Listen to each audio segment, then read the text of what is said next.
আসসালামু আলাইকুম, স্বাগত জানাচ্ছি আরটিভি দুপুরের সংবাদে। আপনাদের সঙ্গে আছি আমি ফারজানা তানি।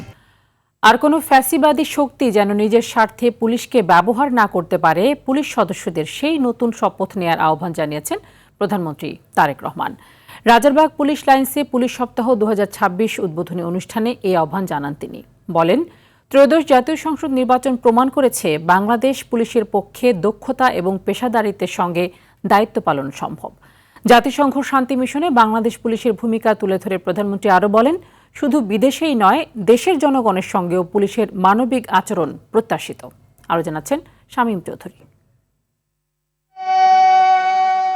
বিগত এক বছরের পুলিশি কার্যক্রম পর্যালোচনা এবং আগামীর কর্মপরিকল্পনা গ্রহণ করার লক্ষ্যে 1972 সাল থেকে পালন করা হয় পুলিশ সপ্তাহ।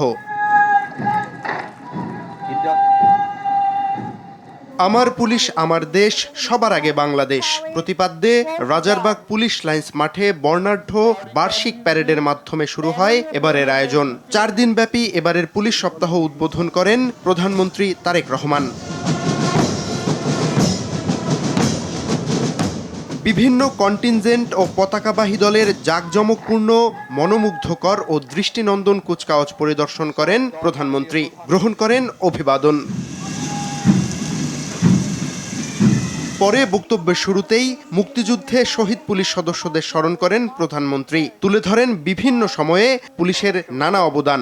আর কোনো ফ্যাসিবাদ স্বৈরাচার যেন পুলিশ সদস্যদেরকে দেশ এবং জনগণের স্বাধীনতার বিরুদ্ধে ব্যবহার করতে সক্ষম না হয়। স্বাধীনতার প্রথম প্রহরেই পুলিশের রক্তে রঞ্জিত এই মাটিতে দাঁড়িয়ে আসুন আজ আমরা আবারও নতুন শপথে অঙ্গীকারবদ্ধ হই। ত্রয়োদশ জাতীয় সংসদ নির্বাচন প্রমাণ করেছে বাংলাদেশ পুলিশের পক্ষে দক্ষতা এবং পেশাদারিত্বের সঙ্গে দায়িত্ব পালন সম্ভব। পুলিশ জনগণের জানমালের নিরাপত্তা নিশ্চিত করতে সাধ্য এবং সামর্থ্যের সবটুকু দিয়ে চেষ্টা করবেন, এমন প্রত্যাশাও করেন সরকার প্রধান। বিশ্বের বিভিন্ন দেশে শান্তি প্রতিষ্ঠা, আইন শৃঙ্খলা রক্ষা এবং মানবাধিকার সুরক্ষায় আমাদের পুলিশ সদস্যরা পেশাদারিত্ব, সাহসিকতা ও মানবিকতার উজ্জ্বল দৃষ্টান্ত স্থাপন করেছেন। শুধু বিদেশেই নয়, দেশের জনগণের সঙ্গেও পুলিশের মানবিক আচরণ প্রত্যাশিত। পরে পুলিশের বিভিন্ন দলের প্যারেড কমান্ডারদের সঙ্গে পরিচিতি ও কুশল বিনিময় করেন তারেক রহমান। একটি আধুনিক ন্যায়ভিত্তিক এবং মানবিক রাষ্ট্র গঠনে প্রতিশ্রুতি বাস্তবায়ন করে চলছে বর্তমান সরকার। আইনশৃঙ্খলা রক্ষায় পুলিশ বাহিনীর ভূমিকা সবচেয়ে বেশি। পুলিশের প্রতি জনগণের আস্থা পুনঃপ্রতিষ্ঠা এবং আইনশৃঙ্খলা উন্নয়ন বর্তমান সরকারের প্রথম এবং প্রধান অগ্রাধিকার, এমনটাই বললেন প্রধানমন্ত্রী তারেক রহমান। রাজারবাগ পুলিশ লাইন্স থেকে শামীম চৌধুরী, আরটিভি, ঢাকা। বিগত দিনে দুর্বৃত্তের সংস্কৃতি তৈরি হয়েছিল, যেখানে শিক্ষা নিয়ে আলোচনার সুযোগ ছিল না বলে অভিযোগ করেছেন তথ্যমন্ত্রী জহিরুদ্দিন স্বপন। নৈতিক সংকটের কারণে বাংলাদেশের মানুষ জাতি হিসেবে পিছিয়ে আছে বলে উল্লেখ করেন তিনি। সকালে রাজধানীর ড্যাফোডিল টাওয়ারে বাংলাদেশ ছাত্র কল্যাণ ট্রাস্টের উদ্যোগে আয়োজিত এক অনুষ্ঠানে তথ্যমন্ত্রী বলেন, উন্নত সমাজ গঠনে মৌলিক নীতিমালা থাকা দরকার, যা তৈরি করা রাষ্ট্রের জন্য বড় চ্যালেঞ্জ। বর্তমান সময়ে গণমাধ্যম জগতে বড় প্ল্যাটফর্ম সোশ্যাল মিডিয়া হলেও সেখানে কাজ করার জন্য কোনো বিধান নেই উল্লেখ করে মন্ত্রী আরও বলেন, এটি সমাধানে কাজ করছে সরকার। এ সময় প্রবাসী কল্যাণ প্রতিমন্ত্রী নুরুল হক বলেছেন, জুলাই গণ অভ্যুত্থানের পর আশানুরূপ পরিবর্তন হয়নি। ডিমবাজার শেখানো হয়েছিল, তার বিরুদ্ধে আন্দোলন করতে মিডিয়াতে শুধু ভাইরাল হওয়ার জন্য কাজ করে, মিডিয়াতে করতে যাচ্ছেন। আমি আশা করব আপনার সহজ, তারা কেউই কিন্তু শিখতে পারবে না।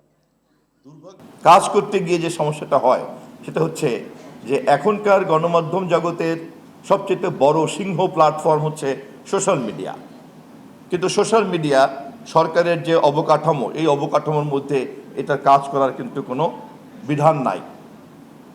এবং বলতে পারেন যে আমাদের রাষ্ট্র এটা একটা অ্যানালগ সিস্টেমে দাঁড়িয়ে আছে, অথবা একটা বাটন ফোনের মতো এটা কাজ করে। কিন্তু সমাজ, পৃথিবী, তার চাহিদা তৈরি হয়ে গেছে কিন্তু ডিজিটাল। সরকার ছোট প্রকল্প ও সামাজিক কর্মসূচির মাধ্যমে পিছিয়ে পড়া জনগোষ্ঠীকে মূলধারার অর্থনীতিতে আনতে কাজ করছে বলে মন্তব্য করেছেন অর্থমন্ত্রী আমির খসরু মাহমুদ চৌধুরী। বিগত সরকারের নেওয়া মানহীন প্রকল্প বাদ দেওয়া হচ্ছে বলেও জানান তিনি। ফ্যামিলি কার্ড, কৃষক কার্ড সহ নানা কর্মসূচির মাধ্যমে দেশকে এগিয়ে নিতে সরকার কাজ করছে উল্লেখ করে তিনি বলেন, জনশক্তিকে দক্ষ করে দেশীয় এবং আন্তর্জাতিক অঙ্গনে তুলে ধরে অর্থনীতিকে এগিয়ে নেওয়া হবে। সকালে পল্লী কর্মসহায়ক ফাউন্ডেশন আয়োজিত অনুষ্ঠানে তিনি এসব কথা বলেন। PKSF এর চেয়ারম্যান জাকির আহমেদ খানের সভাপতিত্বে অনুষ্ঠানে অর্থসচিব সহ দেশি আন্তর্জাতিক বিশেষজ্ঞরা উপস্থিত ছিলেন। কোনো মেগা প্রজেক্ট, কোনো বিশাল বিশাল কর্মকাণ্ডে যাচ্ছে না, আমরা কিন্তু সোশ্যাল প্রোগ্রামে যাচ্ছি। বিগত দিনের বিভিন্ন অলিগার্কিক এবং পৃষ্ঠপোষকতার অর্থনীতির কারণে সাধারণ মানুষ দেশের অর্থনীতিতে অংশগ্রহণ থেকে বাইরে থেকে গেছে এবং কিন্তু দারিদ্রতা বাড়ছে, এখনো বাড়ছে দারিদ্রতা। দেশের প্রায় 16,000 কিলোমিটার প্রাকৃতিক নৌপথকে দেশের অন্যতম বড় সৌভাগ্য, কিন্তু এর যথাযথ ব্যবহার করা সম্ভব হয়নি বলে মন্তব্য করেছেন সড়ক নৌ পরিবহন মন্ত্রী শেখ রবিউল আলম। রোববার দুপুরে রাজধানীর রমনায় লেডিস ক্লাবে নৌ নিরাপত্তা সপ্তাহ 2026 উপলক্ষে উদ্বোধনী অনুষ্ঠানে কথা বলেন তিনি। মন্ত্রী বলেন, বর্তমানে প্রায় 7,500 কিলোমিটার নৌপথ সচল রয়েছে। আরও 1200 কিলোমিটার নৌপথ ড্রেজিংয়ের মাধ্যমে সচল রাখার কাজ চলছে। নৌযান ও নৌ ব্যবস্থাপনার সঙ্গে জড়িতদের মধ্যে জরাজীর্ণতা ও দুর্বলতা রয়েছে বলেও মন্তব্য করেন তিনি। মন্ত্রী বলেন, কর্মকর্তাদের সঙ্গে নিয়মিত বৈঠকে সমস্যাগুলো চিহ্নিত করা হচ্ছে এবং সমাধানের চেষ্টা চলছে। আজকে দিনে অঙ্গীকার করুন, ঈদযাত্রা এবং পরবর্তীতে সারা বছরের নৌযাত্রা, নৌয়ের নিরাপত্তা, যাত্রীদের নিরাপত্তা, যানের নিরাপত্তা, নৌযান, এটা আমরা যার যার জায়গা থেকে শতভাগ চেষ্টা করে প্রতিষ্ঠিত করব। এটাই হোক আজকের দিনে আমাদের অঙ্গীকার। নারায়ণগঞ্জের ফতুল্লায় বাসার গ্যাস লিক থেকে বিস্ফোরণে 3 শিশু সন্তান সহ দম্পতি দগ্ধ হয়েছেন। সকালে ভুঁইঘর উত্তর গিরিধারা এলাকায় শাহজাহান মিয়ার 8তলা ভবনের নিচতলায় এই ঘটনা ঘটে। নারায়ণগঞ্জ মণ্ডলপাড়া ফায়ার সার্ভিসের সহকারী উপপরিচালক আবদুল্লাহ আল আরেফিন জানিয়েছেন, রান্নাঘরে গ্যাস লাইনের পাইপ লিকেজে গ্যাস জমেছিল। ধারণা করা হচ্ছে সিগারেট বা রান্না করার জন্য আগুন জ্বালালে বিস্ফোরণ হয়। এতে ঘরে থাকা পরিবারের 5 জনই দগ্ধ হন। সবাইকে উদ্ধার করে জাতীয় বার্ন অ্যান্ড প্লাস্টিক সার্জারি ইনস্টিটিউটে ভর্তি করা হয়েছে। দগ্ধদের মধ্যে 2 জনের অবস্থা আশঙ্কাজনক। আগুন গ্যাস ধরাতে গেছিল, বাস্ট হয়ে গেছে, দরজা জানালা বন্ধ ছিল। ওই সাইডে ওই যে বাড়িওয়ালার মালপত্র রাখা ছিল, জানলা মাল্লা হয়তো খুলতে পারে না। শব্দ হুসুরের সাথে দেওয়াল টল ভাইগা পড়ছে, মানুষের সমস্যা। পরে আমরা আইসা দেখছি, আসার সাথে সাথে ওরাদেরকে নিয়ে গেছে। আমরা এসে ওরাদেরকে পাইনি। আমার ছেলে সিলেতে দেয় না, আমার ছেলে আবার বাইরে হইয়া উদাম করতে দাঁড়াই রয়েছে। তারা 5 জন রিস্কায় উড়াইছে। এ বিষয়ে আরও জানাতে জাতীয় বার্ন ইনস্টিটিউট থেকে সরাসরি যুক্ত হচ্ছেন সহকর্মী হাসান মাহমুদ। হাসান, দগ্ধদের শারীরিক অবস্থা কেমন, এই বিষয়ে চিকিৎসকরা কিছু বলেছেন কিনা, এবং যে 2 জনের তথ্য আমরা পেয়েছি তাদের শারীরিক অবস্থা অনেক বেশি খারাপ, তাদের সম্পর্কে কিছু জানতে পেরেছেন কিনা? তো আপনি যেমনটি বলেছেন, চিকিৎসক জানিয়েছেন পরিবারের যিনি কর্তা ছিলেন তিনি তার 95% শরীরের অংশ কিন্তু পুড়ে গেছেন এবং বাকি 4 জন, তার স্ত্রী এবং 3 শিশুকন্যা, তাদের শারীরিক অবস্থা আশঙ্কাজনক বলে জানিয়েছেন এখানকার কর্তব্যরত আবাসিক সার্জন। তিনি বলেছেন পরিবারের কর্তা তার 95% শরীরের অংশ পুড়ে গেছেন এবং বাকি 4 জনের 35% শরীরের অংশ পুড়ে গেছেন। তাদের দেখতে কিন্তু দুপুরে স্বাস্থ্যমন্ত্রী সর্দার সাখাওয়াত হোসেন তিনি হাসপাতালে এসেছিলেন। তিনি এসে যারা এখানে আহত ভর্তি এই 5 জনের ব্যাপারে খোঁজ নিয়েছেন এবং তিনি বলেছেন যে এটি খুবই দুঃখজনক ঘটনা এবং মর্মান্তিক। তাদের চিকিৎসা যেন পর্যাপ্ত পরিমাণ দেওয়া হয় এবং সব ধরনের চিকিৎসা সেবা তাদের নিশ্চিত করা হয়েছে তিনি দেখেছেন এবং এখানকার কর্তব্যরত চিকিৎসকদের তিনি নির্দেশনা দিয়েছেন এবং তিনি এও বলেছেন যে এখানকার যে তাদের যে আর্থিক সহায়তা সেটিও তিনি করবেন এবং পরবর্তীতে এই ধরনের দুর্ঘটনা যেন না ঘটে সেটি ঠিক করতে কিন্তু আন্তঃমন্ত্রণালয়ের একটি বৈঠকে এর নীতি নির্ধারণ কিন্তু উনি ঠিক করবেন। আমরা জানতে পেরেছি এখানে যারা আহত তার পরিবারের স্বজনরা এসেছিলেন, তারা বলেছেন যে এখানকে যারা অসুস্থ তাদের হয়তো বা কোনো অসাবধানতার কারণেই গ্যাসের সিলিন্ডার এবং গ্যাস থেকে এই বিস্ফোরণ হয়েছে। তাদের এই ঘটনা ঘটার পরপরই কিন্তু তাদেরকে এই বার্ন ইউনিটে এনে ভর্তি করা হয়েছে এবং এখানে যে চিকিৎসা সেটি কিন্তু এখানে ডাক্তাররা তাদেরকে নিয়মিত দিয়ে যাচ্ছেন এবং তারা বলেছেন যে তাদের অবস্থা, পরিবারের যিনি কর্তা তার অবস্থা অত্যন্ত আশঙ্কাজনক অবস্থায় রয়েছেন এবং বাকি যে পরিবারের সদস্যরা তাদের অবস্থাও অত্যন্ত খারাপ এবং তাদের চিকিৎসা কিন্তু তারা চালিয়ে যাচ্ছেন। আমাদের কাছে এই ছিল সর্বশেষ তথ্য। মিতু, ধন্যবাদ আপনাকে।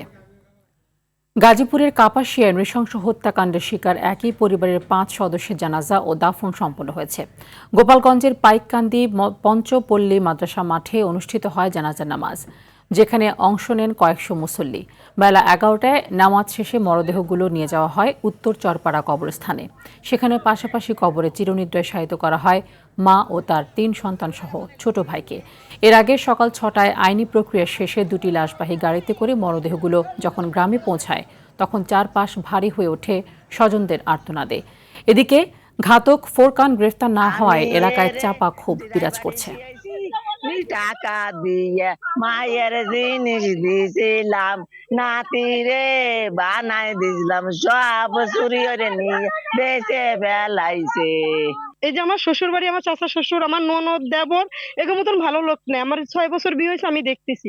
আমরা ওর ফাঁসি চাই না, একে যেভাবে জবাই দিছে ওর ওইভাবে আমরা জবাই দিতে চাই। এদিকে ধামরায়ে মাদক ব্যবসার অর্থ ভাগাভাগি নিয়ে পূর্ব বিরোধের জেরে ফিরোজ কবির নামের এক ব্যক্তিকে কুপিয়ে হত্যা করা হয়েছে। গতকাল রাতে উপজেলার গাঙ্গুটিরায় অর্জুন নালাই এলাকায় এই ঘটনা ঘটে। পুলিশ জানায় সম্প্রতি মাদক মামলায় কারাগার থেকে মুক্তি পেয়ে এলাকায় ফেরেন ফিরোজ। সন্ধ্যায় স্থানীয় জহিরুল ইসলাম ও শাহিনের সঙ্গে কথা কাটাকাটির এক পর্যায়ে ধারালো অস্ত্র দিয়ে তাকে এলোপাতাড়ি কুপিয়ে আহত করা হয়। পরে স্থানীয়রা উদ্ধার করে হাসপাতালে নিলে চিকিৎসক তাকে মৃত ঘোষণা করেন। এদিকে মাদক ব্যবসা নিয়ে পূর্ব বিরোধের জেরে এই হত্যাকাণ্ড বলে প্রাথমিকভাবে ধারণা পুলিশের। জহিরুল আবার ওর বাসায় ঝগড়া করতেছিল নেশার টাকার জন্য, যে নেশার টাকার জন্য ঝগড়া করতেছিল। ওই টাইমে আমার আব্বা আপনার যে সাঁতরে কেনাকাটা করে আসতেছিল। আসার সময় তখন মানে শাহিন আর জহিরুল দুইজন দুই দিক দিয়ে আইসা এলো পাথরে কুপানো শুরু করছে। আমার সরকারের কাছে একটা অনুরোধ, আমার আব্বুরা যারা মারছে তার সঠিক বিচারটা আমি পাই। মা এক অক্ষরের শব্দ, কিন্তু এর ভেতরেই লুকিয়ে থাকে পৃথিবীর সবচেয়ে বড় আশ্রয়। সব প্রতিকূলতা ছাপিয়ে সন্তানের জন্য মা বাঁচিয়ে রাখেন নিজের স্বপ্ন। মাকে কখনো যুদ্ধ করতে হয় দারিদ্রতার সঙ্গে, কখনো সমাজের বিরুদ্ধে, আবার কখনো মৃত্যুর মুখোমুখি দাঁড়িয়ে। তবুও মায়ের কাছে সন্তানই পৃথিবীর সবচেয়ে বড় সম্পদ। মা দিবসে এমন মায়েদের সংগ্রামের গল্প শোনাচ্ছেন সাদিয়া কানিজ, ছবি তুলেছেন মোহাম্মদ শাহিন।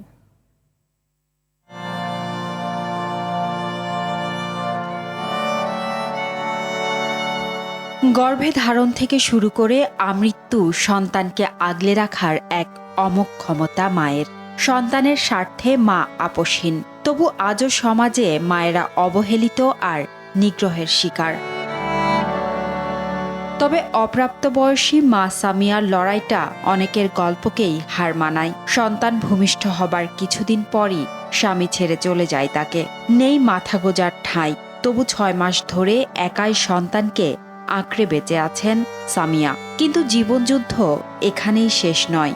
সন্তানের ফুসফুসে জটিল রোগ বাসা বাঁধায় মাকে ফেলেছে দুশ্চিন্তার অথৈ সাগরে। সুস্থতায় প্রয়োজন দীর্ঘমেয়াদী চিকিৎসা আর মোটা টাকা। আমার পোলা বেঁচে যাইবে, আমার এই কইতো ম্যাডাম এই কই পরে আমি দিব না। অসহায়ত্বের মাঝেও সন্তানের মুখে তাকিয়ে স্বপ্ন দেখেন মা সামিয়া। সবকিছুর বিনিময়ে সন্তানকে বাঁচাতে চান তিনি। মা বাবার কষ্ট আমি বুঝি ম্যাম, আমি আমার সন্তানকে হারালে ম্যাডাম আমি বাঁচব না। আমার সন্তান ছাড়া পৃথিবীতে কেউ লাগে না। আমার সন্তান আমি যতদিন পারো যতটুকু পারবো আমি চেষ্টা করব।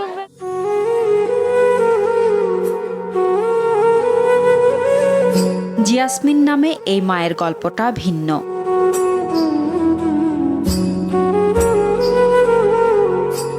8-9 6 বছর আগে জীবিকার তাগিদে জর্ডান পাড়ি জমান তিনি, কিন্তু বিদেশ বিভুঁইয়ে তার জন্য অপেক্ষা করছিল এক বন্দি জীবন। খাবারের কষ্ট আর বন্দিত্ব থেকে পালাতে গিয়ে পড়েন আরও ভয়ঙ্কর ফাঁদে। জোর করে অনৈতিক কাজে বাধ্য করা হয় তাকে। প্রতিবাদ করায় জড়িয়ে পড়েন আইনি জটিলতায়ও। অনেক কষ্টের পর দেশে ফিরে জানতে পারেন তার গর্ভে বেড়ে উঠছে এক নতুন প্রাণ। অবিবাহিত অবস্থায় সন্তান, সমাজ তখন আঙুল তুলেছে। 7 মাসের সন্তান নষ্ট করতে নানা উপায়ে চেষ্টা চালায় স্বজনরা। দেশে এসে দিই বাবু 7 মাস, মা ও কে জান না, আব্বা বলছে ফকির কাছে যা, ওয়ের কাছে যা, পরে আমি। কিন্তু জিয়াসমিন সিদ্ধান্ত নেন সব অপমান ও প্রতিকূলতার বিরুদ্ধে গিয়েও সন্তানকে পৃথিবীর আলো দেখাবেন। আজ তার কন্যার বয়স 8 বছর। ছোট্ট সেই মেয়েকে ঘিরেই এখন জিয়াসমিনের পুরো পৃথিবী। অনেক মানুষ বাবা বলছে মাইশ নবী ফিরে গেছে, মাইশ অনেক কথা কইছে, না তুমি পালবে দিলি অনেক কিছু পাবি বলছে। মা আমি হমো, তাই আমি চাইছি ঠিক আছে তুই যেটাই চাস সেটাই তোরে আশা পূরণ কর। সমাজে এমন অসংখ্য মায়ের জীবন জুড়ে থাকে নীরব যুদ্ধের গল্প, যে গল্পে আছে গ্লানি, আছে চোখের জল। মা দিবসে প্রত্যাশা সব মা পাক তার প্রাপ্য মর্যাদা ও অধিকার। সাদিয়া কানিজ, RTV, ঢাকা। বাংলাদেশের সঙ্গে স্থায়ী বন্ধুত্ব চাইলে ভারতকে সীমান্ত হত্যা বন্ধ করতে হবে বলে জানিয়েছেন প্রধানমন্ত্রীর উপদেষ্টা রুহুল কবির রিজভী। দুপুরে রাজধানী ডিপ্লোমা ইঞ্জিনিয়ার্স ইনস্টিটিউটে সাংবাদিকদের তিনি কথা বলেন। এ সময় বারবার বাংলাদেশিদের সীমান্তে কেন গুলি করা হয় এই প্রশ্ন তোলেন তিনি। বাংলাদেশের সঙ্গে স্থায়ী ভালো সম্পর্ক তৈরি করতে হলে দিল্লিকে সহিংসতার মনোভাব থেকে বেরিয়ে আসার পরামর্শ দেন প্রধানমন্ত্রীর উপদেষ্টা। সরকারের প্রতিটি পদক্ষেপে জনগণের প্রশ্ন করার অধিকার আছে, আর বিএনপি সরকার জবাবদিহিতা করছে বলেও এ সময় উল্লেখ করেন রুহুল কবির রিজভী। অত্যন্ত চমৎকার সম্পর্ক বিদ্যমান ঢাকা দিল্লি, তারপরেও গতকাল 2 জনকে গুলি করে হত্যা করা হয়েছে ব্রাহ্মণবাড়িয়ার এক সীমান্তে। এগুলো কিসের আলামত? দিল্লিকে অবশ্যই এই রক্তপাত বন্ধ করতে হবে। বাংলাদেশের সাথে যদি একটি স্থায়ী বন্ধুত্ব গড়ে তুলতে চান, তাহলে এই যে একটা মানে সহিংসতার মনোবৃত্তি, এটা পরিহার করতে হবে। পারস্য উপসাগরে যুক্তরাষ্ট্র ইরান উত্তেজনা ও লেবাননে ইসরায়েলি হামলা অব্যাহত রয়েছে। তেহরান মার্কিন প্রস্তাব পর্যালোচনার কথা জানালেও দীর্ঘমেয়াদী অবরোধ মোকাবেলায় নিজেদের সক্ষমতা জানান দিয়েছে। অন্যদিকে সিরিয়া ও লেবাননের নেতারা হিজবুল্লাহর তৎপরতা দমন ও 10 লক্ষাধিক শরণার্থীর নিরাপদ প্রত্যাবাসনে একমত হয়েছে। যুদ্ধ পরিস্থিতির অবনতি ঘটলেও অমীমাংসিত ইস্যুগুলো নিয়ে পর্দার আড়ালে আলোচনা ও কৌশলগত অবস্থান পরিবর্তনের চেষ্টা চলছে। সামিউল শিহাবের রিপোর্টে থাকছে বিস্তারিত।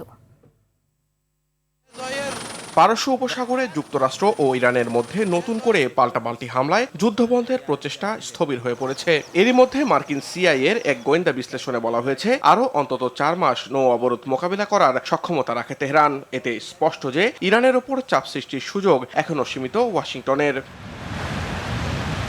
এদিকে ইরানের পারমাণবিক কর্মসূচি সহ বিবদমান বিষয়গুলো নিয়ে মার্কিন প্রস্তাবের বিপরীতে তেহরানের জবাবের অপেক্ষায় রয়েছে ওয়াশিংটন। তবে ইরানের পররাষ্ট্র মন্ত্রণালয়ের মুখপাত্র ইসমাইল বাঘাই জানিয়েছেন তারা এই মুহূর্তে মার্কিন কর্মকর্তাদের দেওয়া প্রস্তাব পর্যালোচনা করছেন এবং উপযুক্ত সময়ে এর জবাব দেওয়া হবে। অন্যদিকে লেবাননে অবিরাম গোলাবর্ষণ অব্যাহত রেখেছে ইসরায়েল। গত একদিনে কমপক্ষে 24 জন নিহত হয়েছে। দক্ষিণ লেবাননের 9টি শহর ও গ্রামের বাসিন্দাদের জোরপূর্বক সরিয়ে নেওয়ার নির্দেশ জারি করেছে তেল আবিব। এছাড়াও খবর পাওয়া গেছে ইয়েলো লাইনের ভেতর লেবাননের ভূখণ্ডের অভ্যন্তরে 10 কিলোমিটার এলাকা জুড়ে ধ্বংসযজ্ঞ চালাচ্ছে ইসরায়েলি সেনারা। আঞ্চলিক সংকটের মধ্যেই সিরিয়ার রাষ্ট্রপতি আহমেদ আল সারার সঙ্গে বৈঠক করেছেন লেবাননের প্রধানমন্ত্রী নওয়াব সালাম। সিরিয়ার অভ্যন্তরে হিজবুল্লাহ সশস্ত্র তৎপরতা দমন ও যুদ্ধের কারণে বাস্তুচ্যুত 10 লক্ষাধিক শরণার্থীকে নিরাপদে দেশে ফিরিয়ে নেওয়ার প্রক্রিয়া নিয়ে আলোচনা করেন এই 2 রাষ্ট্রনেতা। সামিউল শিহাব, RTV। দুপুরের সংবাদ এ পর্যন্তই। জেলার সংবাদ 4:45টায় দেখার আমন্ত্রণ রইল। ধন্যবাদ সবাইকে।